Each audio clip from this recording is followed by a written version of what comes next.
Welcome students. आज हम लोग डेमो क्लास पार्ट 2 के बारे में आज डिस्कस करेंगे। अभी आज सुबह 10 बजे के बाद से डेमो के पार्ट 2 के लिए लिंक आया हुआ था, जिसमें आप सभी लोगों ने परीक्षाएं दी। कुछ स्टूडेंट्स ने परीक्षाएं नहीं दी, उनसे भी कारण पूछा गया है सभी सेंटर के द्वारा। और आज हम लोग कानपुर सेंटर के बारे में डिस्कस करेंगे, जो ऑनलाइन परीक्षा 27 जुलाई से होने वाली है, उस विषय में कि जिन स्टूडेंट्स ने आज परीक्षा नहीं दी है उनसे भी हम लोग डिस्कस करेंगे क्या कारण रहा है। और जिन बच्चों ने परीक्षा आज दी थी और उन्हें जो समस्याएं उत्पन्न हुई पेपर देने के दौरान, उन विषय पर आज हम लोग चर्चा करेंगे। और आज मैं जिन बच्चों ने व्हाट्सएप ग्रुप के माध्यम से जो कमेंट किए कि सर इस परीक्षा में हमें ये प्रॉब्लम आ रही है, मेरा लिंक जो दिया गया है या जो पास की दिया गया है उस पास की के द्वारा हम पेपर को ओपन नहीं कर पा रहे हैं। कोई बोलता है कि मेरा पेपर ऑटो सबमिट हो गया सर, या किसी ने कहा कि सर मेरे में कॉल आ गई थी, उस कारण से मेरा पेपर डिस्कनेक्ट हो गया और ऑटो सबमिट हो गया। तो सर तो इसी विषय पर मैंने अपने व्हाट्सएप ग्रुप जो कानपुर ब्रांच के लिए बनाया गया है उसमें आलोक सर द्वारा एक पीडीएफ पेज डाला गया था, जिसमें उसमें लिखा था कि ऑनलाइन परीक्षा देते समय क्या करें और क्या ना करें। इस प्रकार से 2 पेज बनाया गया था। आशा करता हूं सभी स्टूडेंट्स ने उसको पढ़ा जरूर होगा, ग्रुप में मैसेज गया था। और ये भी मैं यहाँ पर कहूँगा कि जितने भी एसआई ऑनलाइन बैच ग्रुप में जुड़े हुए स्टूडेंट्स हैं और टीचर्स हैं, उन सबसे कहूँगा कि आप प्रत्येक एक्टिविटीज़ को जरूर ध्यान से देखते रहें, क्योंकि आज की परीक्षा जो लगभग 48 या 49 स्टूडेंट हैं जो परीक्षा देने जा रहे हैं ऑनलाइन परीक्षा 27 जुलाई वाली, उस परीक्षा में आज की जो डेमो क्लास पार्ट 2 का जो डेमो टेस्ट कराया गया था, उस डेमो टेस्ट में मात्र 38 या 39 स्टूडेंट्स ने भाग लिया और परीक्षा दी। उसमें भी कई प्रकार की समस्याएं रहीं, लेकिन आप ये देखिए कि लगभग 9 से 10 स्टूडेंट जो ऐसे रहे जिन्होंने परीक्षा नहीं दी, या कई कारण थे जो संपर्क नहीं हो पाया। हो सकता है नेट पैक ना हो, या कोई नेटवर्क की प्रॉब्लम हो, या उनके पास तक मैसेज नहीं पहुंचा है। तो यहाँ कहीं ना कहीं कोई कम्युनिकेशन गैप रहा है कि उसमें बच्चों को मैसेज नहीं मिल पाया, या क्या है कारण है, या उन्होंने व्हाट्सएप को नहीं ऑन किया और नहीं देख पाए। तो इन्हीं सब रिलेटेड बातों पर आज हम लोग चर्चा करेंगे। तो पहले तो आज हम डिस्कस करेंगे कि आज आपकी हेड ऑफिस द्वारा डेमो क्लास पार्ट 2 कराया गया था, यानी कि आपके डेमो टेस्ट सेकंड पार्ट आज कराया गया। कल पहला पार्ट कराया गया था जिसमें एक पास की, और पहले आपको YSS करके जो ऐप दिया गया था उसका लिंक हेड ऑफिस द्वारा शेयर किया गया था। मैंने पिछले वीडियो में उसका पूरा डिस्क्रिप्शन में डिटेल बताया हुआ है, और फिर भी कोई समस्या हो रही है तो पिछले वीडियो को आप देख सकते हैं। उसके अंतर्गत मैंने ये बताया था कि पहले आपको ईमेल आईडी के द्वारा अपने आप को उस ऐप में रजिस्टर्ड करना है। एक बार रजिस्टर्ड करने के बाद में आप जब भी उस ऐप को खोलेंगे, वापस दोबारा टैप करेंगे उस ऐप को, तो आपसे डायरेक्ट वो पास की मांगेगा। उस पास की को आप जो प्रत्येक दिन आपके सेंटर हेड द्वारा पास की आपको दी जाएगी, वो सब्जेक्टिव होगी। हिंदी इंग्लिश के लिए एक पास की होगी, मराठी के लिए अलग होगी। इस प्रकार से हेड ऑफिस ने कई नियम बनाए हैं, आगे और भी बताया जाएगा, तो उसमें भी आपको मैं बताता रहूँगा समय समय पर। तो उसमें बताया गया था कि आपको जो पास की आपके सेंटर हेड द्वारा आपके ग्रुप में या आपको इंडिविजुअल पास किया जाएगा, उसे आप समय रहते उसके जहाँ पर पास की मांगता है ऐप में, उसमें आप एंटर करें। गो ऑप्शन बगल में लिखा होगा, आपको गो करना है। डायरेक्ट आप उस पेपर के बिगिन पॉइंट पे पहुंच जाएंगे। वहां जाते ही आपको एक प्रैक्टिस सेट का एक प्रैक्टिस क्वेश्चन आएगा, उसको आपको क्लिक करना है। यहाँ पर ध्यान दीजिएगा, आपको कोई भी एक ऑप्शन क्लिक करना है।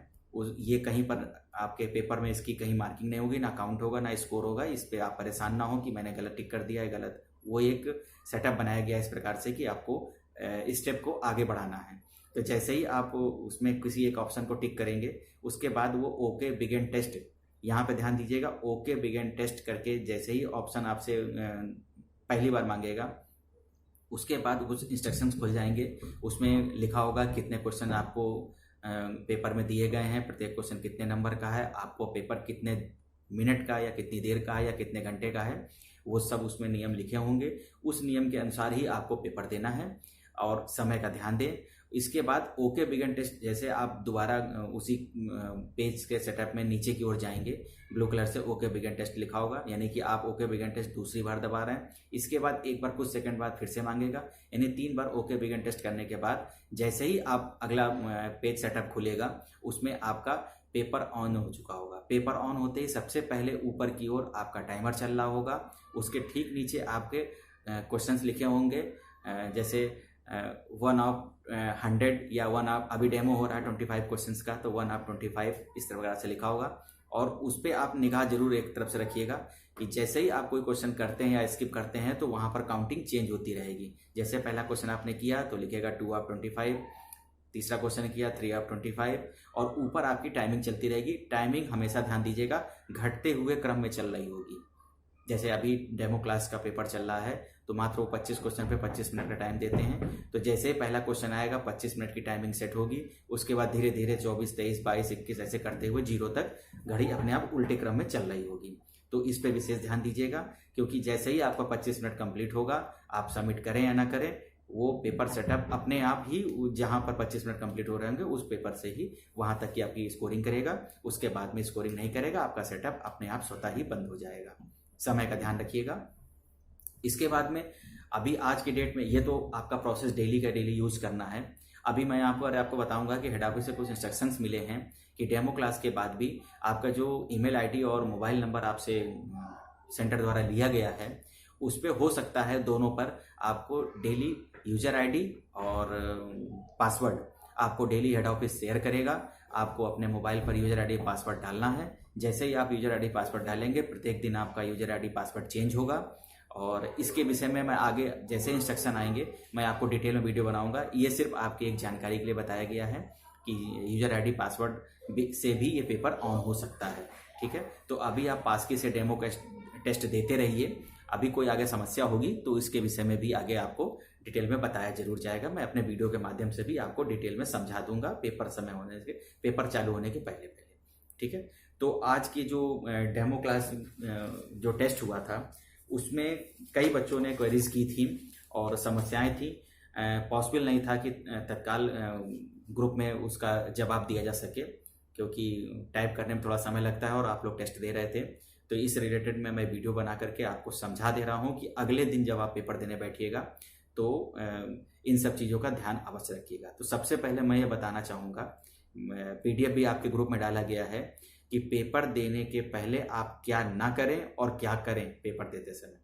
ठीक है, तो मैं कुछ नियम मैंने आपको हेड ऑफिस के द्वारा जो दिए गए हैं उसका रिलेटेड वीडियो भी आपको शेयर किया गया है।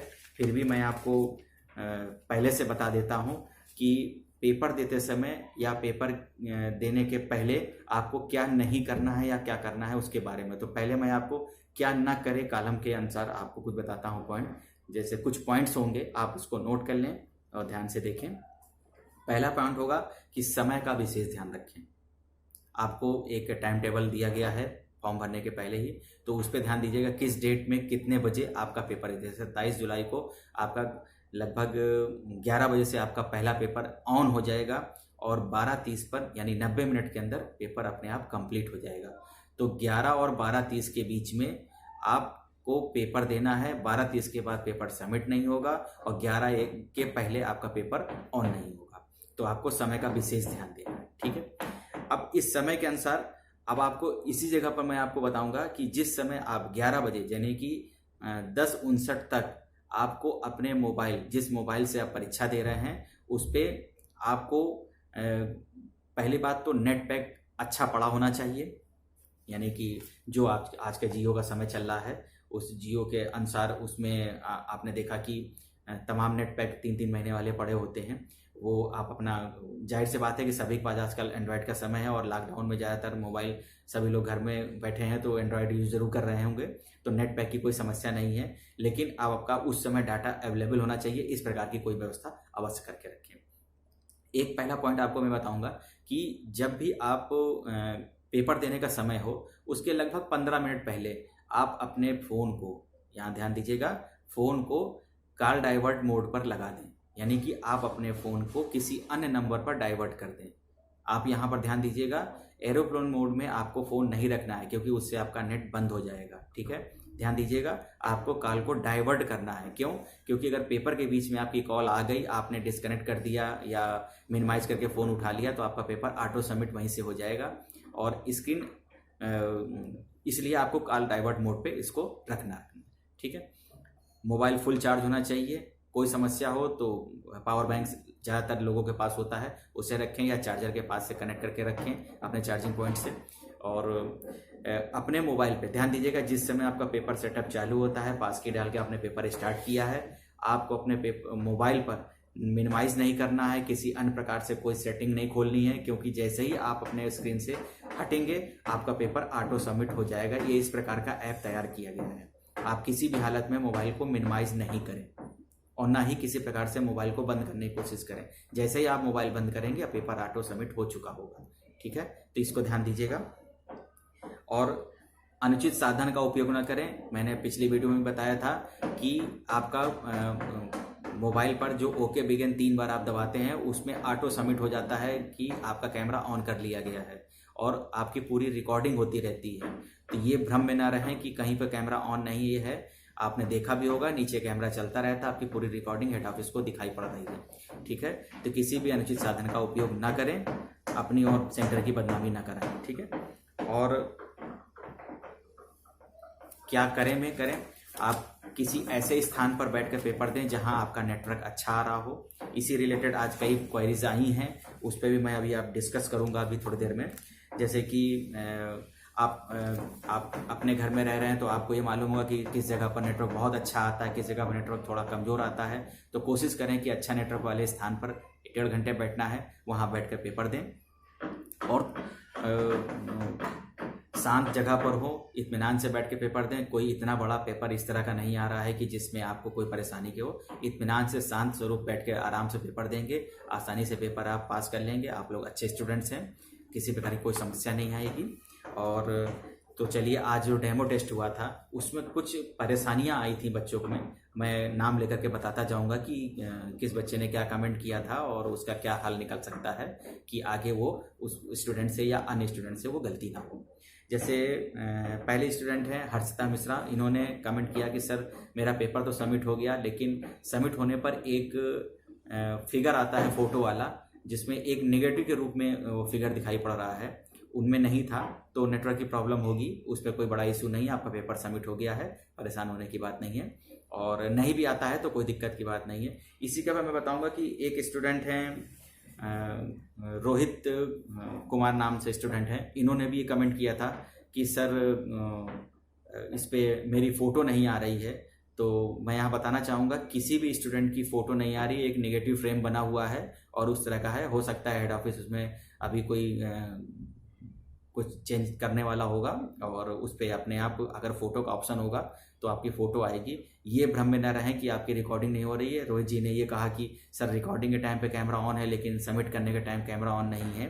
तो ये हेड ऑफिस ने इस प्रकार का सेटअप बनाया है, उसमें परेशान होने की कोई बात नहीं है और आसानी से पेपर दें। आपका पेपर सबमिट हो गया था। अभी एक विक्रम सिंह जी हैं, उन्होंने पूछा था कि इंग्लिश और हिंदी दोनों में जो पेपर आ रहा है तो उसमें हम किसे वरीयता दें, इंग्लिश को या हिंदी को। तो यहाँ मैं विक्रम जी को बताना चाहूँगा कि इंग्लिश से जो पेपर आ रहा है वो तो लैंग्वेज कहीं पर भी हो, इंग्लिश को कोई भी पढ़ सकता है। हिंदी में है कि अपना हेड ऑफिस महाराष्ट्र में है तो ज़्यादातर वो मराठी भाषा को ज़्यादा समझते हैं, तो हिंदी थोड़ा सा मिसप्रिंट हो सकती है लिखने पढ़ने में। तो आप लोग इंग्लिश को वरीयता अवश्य दें अगर आपको हिंदी में कोई प्रॉब्लम हो रही हो, इसीलिए हिंदी और इंग्लिश का ऑप्शन साथ में रखा गया है। तो वरीयता आपको इंग्लिश को ही देनी है। ठीक है, हिंदी में पेपर पढ़िए, आपको डेट में या कोई मिसप्रिंट छपा है तो इंग्लिश से उसको पढ़ के समझ लें और इसके बाद इंग्लिश में जो लिखा होगा उसी को मान्य किया जाएगा। ठीक है, तो इंग्लिश को आपको वरीयता देनी है। तो विक्रम जी को आशा करता हूँ समझ में आ गया होगा। अगले नंबर पे हैं नसीम सिद्दीकी जी, इन्होंने मैसेज किया कि सर कई पॉइंट इन्होंने लिखे हैं। जैसे उन्होंने कहा कि सर एक क्वेश्चन के बाद पेपर ऑटो सबमिट हो गया। तो मैं नसीम जी को बताना चाहूँगा कि ऑटो सबमिट का मतलब यहाँ पर आपने कोई 1-2 गलतियाँ की होंगी, जैसे कि कोई कॉल आ गई होगी या कोई मैसेज आ गया होगा तो जिससे नेट डिस्कनेक्ट हो जाता है और अपने आप वो ऑटो सबमिट हो गया होगा। एक ये कारण हो सकता है। मैं नहीं कह रहा हूँ कि उस समय ऐसा कुछ हुआ होगा, लेकिन मैं आपको प्रॉब्लम बता रहा हूँ, इस प्रकार की कोई टेक्निकल प्रॉब्लम आई होगी, या आप ऐसे नेटवर्क में बैठे हो जहाँ पर उस समय नेटवर्क टूट गया हो या संपर्क टूट गया हो, जिसकी वजह से आपका पेपर ऑटो सबमिट हो गया हो। या ये हो सकता है कि आपके मोबाइल ओवरलोडेड हो, यानी कि जैसे कि रैम में ज़्यादा मेमोरी फुल होती है तो कभी कभी मोबाइल हैंग होता है, या कभी कभी होता है मोबाइल पे आप टच कुछ और कर रहे हैं और लिख कुछ और रहा है, इस प्रकार के कोई ऑप्शन आपसे गलती से दब गया हो। या कभी कभी होता है, वैज्ञानिक युग है और इसमें कुछ भी हो सकता है, इसलिए थोड़ा सा ध्यान दीजिएगा कि इस प्रकार की कोई गलती हुई होगी। और आपने ये भी कहा था सर ऐसा नेटवर्क रहेगा तो कैसे पेपर होगा, तो मैं आपको नसीम जी बताना चाहूँगा कि आपके मोबाइल पर इस प्रकार की कोई समस्या आई हो सकती है, लेकिन अन्य बच्चों के साथ आती तो एक बार माना जाता है कि कोई टेक्निकल प्रॉब्लम आई है, कहीं आपसे कोई बारीक गलती हो गई होगी, आप थोड़ा सुधार करने की कोशिश करें। मैंने जो जो पॉइंट बताए हैं इस पर ध्यान दें, शायद आपकी कहीं गलती हुई होगी। इसके बाद भी कोई समस्या है तो आप तुरंत हेल्पलाइन नंबर संपर्क करें, नहीं तो आप सेंटर पे हमसे या आलोक सर से संपर्क कर सकते हैं, कॉल कीजिए, आपको समस्या का समाधान किया जाएगा। ठीक है, आशा करता हूँ नसीम जी आपको समझ में आया होगा। फिर अगले नंबर पे एक जितेंद्र जी हैं। जितेंद्र जी ने मैसेज किया कि सर मेरे में ईमेल आईडी गलत पड़ गई है, क्या उससे कोई समस्या है? तो मैं जितेंद्र जी को बताना चाहूँगा, आपने जो भी ईमेल आईडी डाली है या मोबाइल नंबर डाला है, हो सकता है गलत आपसे हो गया होगा, लेकिन आपने अपने YSS पे इसको रजिस्टर्ड कर लिया है, आज का डेमो पेपर भी दिया हो, पेपर दीजिए। ईमेल आईडी से कोई ज़्यादा परेशानी की बात नहीं है, आपको पास की और आपका नाम तो उस पर लिखा हुआ है, और हो सकता है आगे आपको रोल नंबर और पासवर्ड में कुछ चेंजमेंट करने के लिए अभी हेड ऑफिस से निर्देश आएंगे, उसके अनुसार भी कुछ बात करेंगे। आगे कोई क्वेरी है तो आपने आलोक सर को बता ही रखा है, अगर कोई समस्या होगी तो उसको एडिट कर दिया जाएगा। आज की डेट में अभी आलोक सर से भी बात हुई है, उन्होंने कहा कि ईमेल आईडी को कुछ चेंज किया जा रहा है, और जैसा कोई समस्या होगी तो अपना हो जाएगा, कोई बड़ा इशू नहीं है आपका। ठीक है, पेपर में कोई समस्या हो तो आप कमेंट कर सकते हैं। इसके बाद में एक स्टूडेंट हैं, उनका नाम मुझे ध्यान नहीं है, 399 मोबाइल नंबर लास्ट में है, और उस पर उन्होंने लिखा है कि बिना पेपर दिए ही अपने आप सबमिट हो गया। तो नसीम जी को जो मैंने सलाह दी है, शायद ही आपके साथ भी ये समस्या आई होगी, और आपने ये भी कहा कि हेड ऑफिस फ़ोन नहीं उठा रहा हो, तो मैं आपको यहाँ बताना चाहूँगा, सभी स्टूडेंट को बताना चाहूँगा कि हेड ऑफिस फ़ोन नहीं उठा रहा तो एक बार नहीं उठाता, दूसरी बार कॉल कीजिए, क्योंकि आपकी तरह तमाम बच्चे लाइन पर होंगे, तो हो सकता है कि कोई बिजी हो या किसी अन्य कॉल पर लगे हों तो आपकी कॉल कनेक्ट ना हुई हो, है ना। तो एक दो बार ट्राई करके ज़रूर देखें, आपकी हेड ऑफिस कॉल ज़रूर रिसीव करेगा। ठीक है, इसके बाद भी नहीं करता है तो आप सेंटर हेड पर किसी से सेंटर पर आप संपर्क करिए, आपकी समस्या का समाधान जरूर कराया जाएगा। इसके बाद एक राहुल जी हैं, इन्होंने कहा कि सर पेपर सबमिट नहीं हो रहा है, क्वेश्चन नहीं आ रहा है, तो शायद राहुल जी की समस्या तो व्हाट्सएप के माध्यम से ही सॉल्व करा दी गई थी, उन्होंने ओके बिगिन ही नहीं प्रेस किया था तो पेपर कहाँ से ऑन होगा। तो शायद राहुल जी को समझ में आ गया होगा कि थोड़ा सा कर्सर को ऊपर नीचे करके ज़रूर देख लें, मोबाइल स्क्रीन छोटी बड़ी भी हो सकती है, तो उसमें वो ऑप्शन दब रहा होगा, तो आप उसको आशा करता हूँ समझ में ज़रूर आ गया होगा। ठीक है, इसके बाद भी कोई समस्या हो तो कल कॉल करके बात करेंगे। अगले नंबर पर एक रोहित जी ने एक और क्वेश्चन किया हुआ है यहाँ पर कि सर मेरा पेपर पहले ही सबमिट हो गया, तो जाहिर सी बात है कि मैंने आपको नसीम जी को और अभी रोहित जी को एक बार समझाया था, इन्हीं में से कोई प्रॉब्लम हुई होगी, इसके बाद भी कोई समस्या आती है संपर्क जरूर करें। ठीक है, फिर एक रजत जी हैं, उन्होंने टाइम लिखा है कि सर टाइम आउट की प्रॉब्लम आ रही है, तो मैं आपको यहाँ बताऊंगा टाइम आउट की प्रॉब्लम हो सकता है इस सेकंड आपका नेट डिस्कनेक्ट हुआ हो, इसलिए टाइम आउट एरर दिखाने लगा होगा, या हो सकता है कि आपने स्क्रीन को मिनिमाइज कर दिया होगा इसलिए एरर आ रहा होगा। इस प्रकार की समस्या अगर हो रही हो तो या तो नेटवर्क की प्रॉब्लम, नेटवर्क समस्या आई होगी, तो थोड़ा ध्यान दें। मैंने आपको अभी थोड़ी देर पहले बताया कि जहाँ पर नेटवर्क एरर की प्रॉब्लम हो या अपने घर में चेक कर लें कि कहाँ नेटवर्क अच्छा आता है, वहाँ बैठकर पेपर दें, शांत जगह पर दें। कॉल को डाइवर्ट हर स्टूडेंट को मैं फिर से कहूँगा कि मोबाइल की कॉल डाइवर्ट अवश्य कर दें उस समय। अगर आप कॉल डाइवर्ट नहीं करेंगे, किसी प्रकार की कॉल आ गई आपके मोबाइल पर या मैसेज आ गया, तो हो सकता है उस टाइम पर आपका मोबाइल डिस्कनेक्ट हो जाए नेट से और आपका पेपर ऑटो सबमिट हो जाए। थोड़ा ध्यान जरूर दीजिएगा इस चीज़ पे, क्योंकि ये सारी समस्याएं नेटवर्क से ही जुड़ी हुई हैं। ठीक है, तो आप इस चीज़ का सभी लोग जरूर ध्यान दें। फिर आखिरी में एक विक्रम जी ने ये लिखा है कि सर इंग्लिश हिंदी दोनों में पेपर लिखा होता है, या कहीं कहीं पे इंग्लिश में लिखा हुआ है और कहीं पर हिंदी में लिखा हुआ है। इसमें विकास जी भी एक हैं, इन्होंने भी यही शब्द लिखा कि सर पेपर हिंदी में रहे तो ज़्यादा अच्छा है, किसी ने कहा सर इंग्लिश में रहे ज़्यादा अच्छा है। तो ये डेमो पेपर था, मैं यहाँ बताना चाहूँगा डेमो पेपर में अभी तैयार किया गया होगा पेपर, ऐसे एक सरसरी तौर पर तैयार किया गया है, तो कुछ हिंदी में डाल दिया, कुछ इंग्लिश में डाल दिया, या कहीं इंग्लिश ही रखा, हिंदी को कहीं रखा। तो इस प्रकार की समस्या है, इसमें हेड ऑफिस से बात चल रही है, सेंटर हेड से, और वो जल्द ही आपकी समस्या का समाधान हो जाएगा। आप हिंदी के हैं तो आपको हिंदी में पेपर अवश्य मिलेगा, हेड ऑफिस को सूचना दे दी गई है और जल्दी इसकी सूचना हो जाएगी। ठीक है, तो आशा करता हूँ कि आपको ये सब चीज़ें आपको समझ में आ गई होंगी, और अभी भी कोई समस्या हो तो आप कमेंट आप सभी लोग अवश्य करें। और कल डेमो टेस्ट फिर से होगा, फिर से पास की आएगी, और सर के द्वारा आपको पास की व्हाट्सएप ग्रुप में ज़रूर डाली जाएगी। एक चीज़ यहाँ पर ज़रूर बताऊँगा कि इस समय हेड ऑफिस डेली अपडेट किया जाता है कि आपके सेंटर से कितने बच्चों ने पेपर दिया, किसको क्या समस्या आई, तो इन सभी को लेकर के सर को देना होता है। तो इसलिए आप सबसे मैं फिर से कहूँगा कि पेपर देने के बाद में स्क्रीनशॉट जरूर से ज़रूर ले लें और उसको तुरंत ही व्हाट्सएप ग्रुप में अपडेट कर दें। समस्या भी हो तो उसके साथ में उसको लिख कर भेज दें कि शाम तक उसको डिस्कस कर लिया जाए और हेड ऑफिस को उसकी सूचना दी जा सके। ठीक है, तो सभी को आज के वीडियो में मैंने ज़्यादा से ज़्यादा प्रॉब्लम सॉल्व करने की कोशिश की है। फिर भी कोई अगर प्रॉब्लम रहे तो व्हाट्सएप ग्रुप में या हमारे नंबर पर या यहाँ पर मेरे यूट्यूब चैनल के माध्यम से आप उस पर कमेंट करिए, मैं उसका समस्या का समाधान करने की पूर्णतः कोशिश करूँगा। Thank you.